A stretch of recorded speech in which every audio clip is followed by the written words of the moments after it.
everybody, this is missdivinestalls and I'm here to review the film Milk, directed by Gus Van Sant, starring Sean Penn as Harvey Milk, James Franco as his longtime partner Scott, and Emil Hirsch as Cleve Jones. When I went to go see this film, I took a friend of mine and we were very, very excited to see it. I knew that the movie would be excellent because of the people that were involved in it, and not only were my expectations met, they were greatly exceeded. The story opens with Sean Penn playing Harvey Milk, sitting at his kitchen table, talking into a voice recorder, recording his story, so that in the event of his death, people would hear it and remember who he was. The movie then goes on to talk about how he came to Castro Street and opened up a small business, and then Harvey Milk had the epiphany, we need one of our own in office. We need somebody representing us, and not just the gay community, but anybody who doesn't have laws to protect them, anybody who isn't getting their fair share. Harvey Milk was very much a person of the people, and that's who he wanted to represent. He tried 3 times unsuccessfully to run for city supervisor, to be elected on the 4th try by quite a large margin. There he worked with other supervisors to pass the gay rights ordinance and what is called the pooper scooper legislation, which requires dog owners to look after their pets a little better and clean up their mess. Brilliant piece of legislation, got a lot of people rallying behind him. In his short time in office, Harvey also was able to connect with people in a way that was unique and special. Whether he was talking to 10 people, 100 people, or 1,000 people, he greatly connected with his audiences. You could hear a pin drop. The opening for most of his speeches started out as a joke, but then became his sort of slogan or tagline. My name is Harvey Milk and I am here to recruit you. But Harvey's ride during his time in office was not always a smooth one. He came across some opposition from people like Anita Bryant and other very anti-gay senators who would like nothing more than to see him driven out of office and never heard from again. But because Harvey was able to rally the people so much, he was able to rise above that with an army of people behind him who supported him through thick and thin. In that time, the Castro Street's businesses that catered to gay clientele thrived, and those that did not cater to such clientele closed their doors. We were looking at the beginning of the AIDS crisis because there was so little information about this disease, and yet so many people were getting sick and passing on.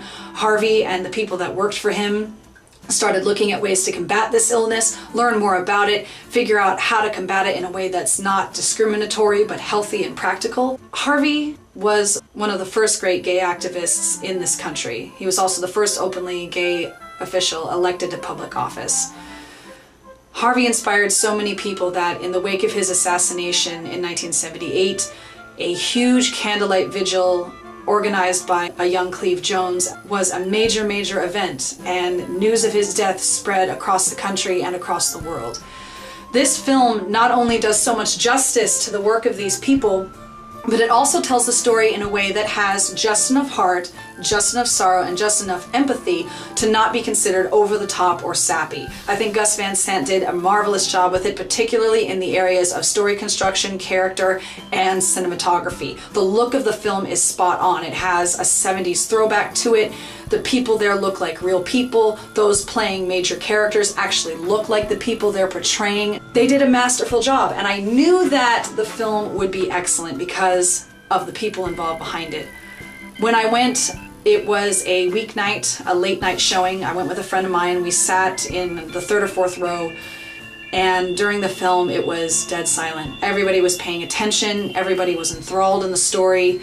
When the screen went to black after Harvey's assassination was portrayed, you could hear people sniffling and crying in the background, and as the credits rolled, the film got a standing ovation. I don't think there has been a gay rights leader like Harvey, and I don't think that there ever will be. He was an electrifying character who could rally people with his words. He had a spirit and an energy, and yet a goofiness about him that not only made him so incredible to listen to, but so much fun to be around. And that's how he got things done. He was always approachable, even if he didn't like you particularly. He gave you the time of day, he bothered to listen to what you had to say, and he took every opinion, good or bad, into consideration. Cleve Jones, his protege at the time, in an interview said that he remembered very well that night of the candlelight vigil, the night that Harvey was assassinated, and how the city came together to mourn his passing and the passing of then Mayor George Moscone. I met Cleve Jones 3 years ago at a labor rights rally here in Seattle, and he is every bit the gentleman and kind-hearted person that I expected. I highly recommend this film. It's being called one of the best of the year, and I completely support that. Out of 5 stars, I give it 5 stars. It is an absolute perfect film, and I feel will be a classic. Please go see this film.